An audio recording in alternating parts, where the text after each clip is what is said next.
Oh, another day, another bloody problem. Handles broke off. At least that's a relatively easy fix. Hello, welcome to another episode of MK2 Golf Stories, and as you've just seen, our door handle on the GTI has completely snapped off and broken. So we've got a full new set of locks, courtesy of our friends at Heritage Parts. So thanks Andy and Co for sending us these. So we'll be putting new handle on this side, replacing the handle on that side, doing the boot. We'll probably do the ignition barrel another day. That's not needed at the moment. So without further ado, let's put some handles back on this car. Let's go.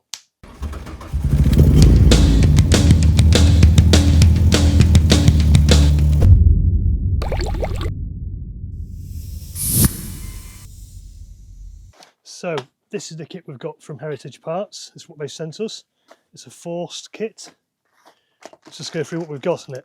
We've got a boot lock, two sets of door handles, all the plastic trims, surrounds, and inserts, either matte black or steel chrome effect. We've got an ignition barrel and a set of keys. Now I think we'll be replacing the ignition barrel another day.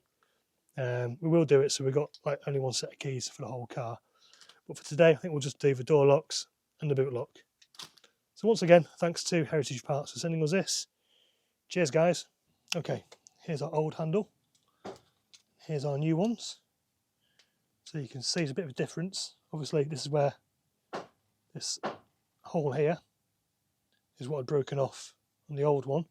There's also a bit of a difference in the design. The old one has this plastic lever and this new one seems to be all metal. So hopefully it'll be a bit stronger. Well, mind you, it was this bit that broke, so might not make any difference that part. So yeah, let's go and put it on. Okay, so excuse the noise in the background. Anyway, so there's a bit of rust around here, so I've just given these a coating with some Hammerite anti-rust paint. Stop them rusting. First thing we need to do is take off this blue bit of stuff. Got our plastic surrounds which will stop the paint being rubbed off. So this goes on this way. Make sure you get it on all the way around so it doesn't squash it. Got one for the back as well. Should pop in this side first, the front of the door.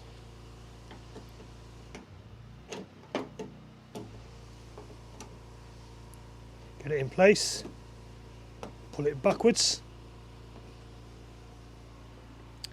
and then we've got a screw hole in here, just here. So there we go, just reset the rubbers. It's going on now.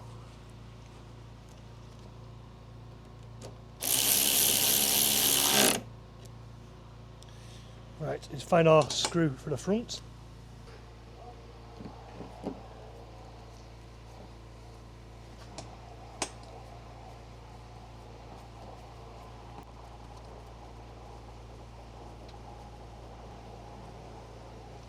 Okay, now that's nice and tight.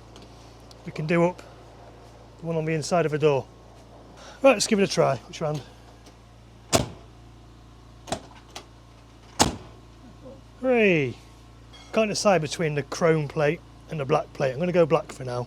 Try and keep a black and yellow colour scheme on the car, but let me know what you think. Obviously the chrome adds a bit of extra class to it.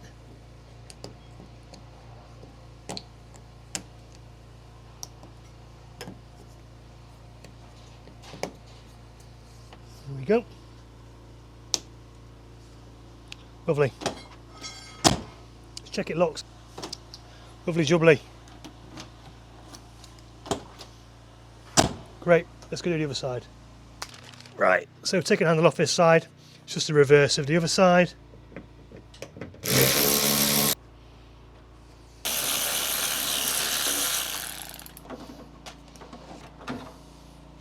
Bosh, onto the boot.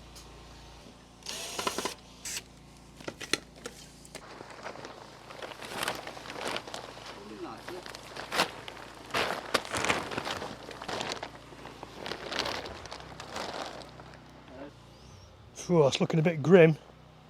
Obviously needs a good wash, this thing, but don't worry about that for the moment. That's just soot from when we had the car started the other day, with the all the material hanging down in front of it. So we need to take off this plastic trim first of all.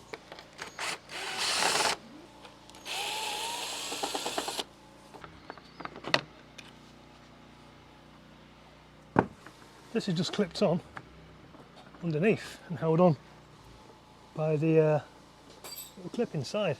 So that just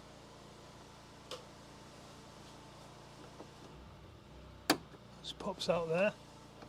You should be able to just push that out.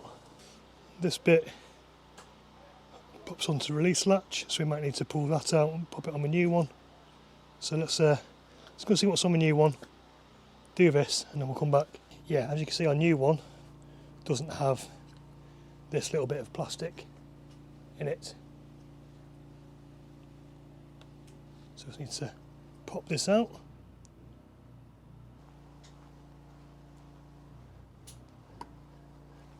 It's very fiddly though. There we go.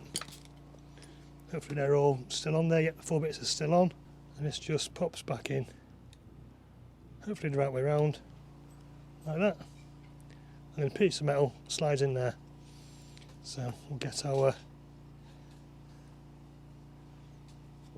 seal back on. Just gonna put this back on the car.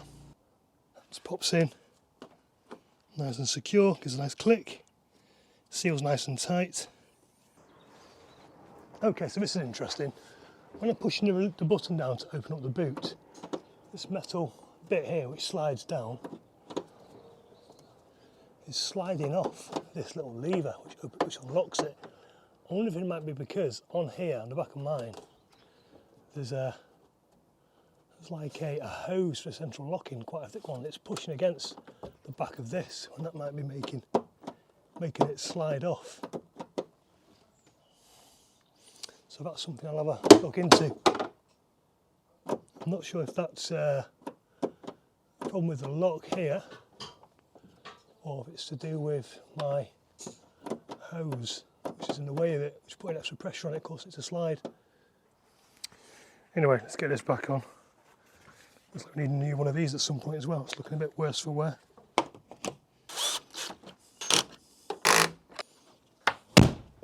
Boom, there we go. That, ladies and gentlemen, is how you replace the locks on your MK2 Golf. Once again, thanks to the guys at Heritage Parts for supplying me with that full lock set. There's a link in the description below if you want to order those. Drop a like, leave a comment if you found it useful. If you found it really, really useful, you can even buy us a coffee or a beer, the link below. Thanks for watching. See you in another video again soon. Cheers.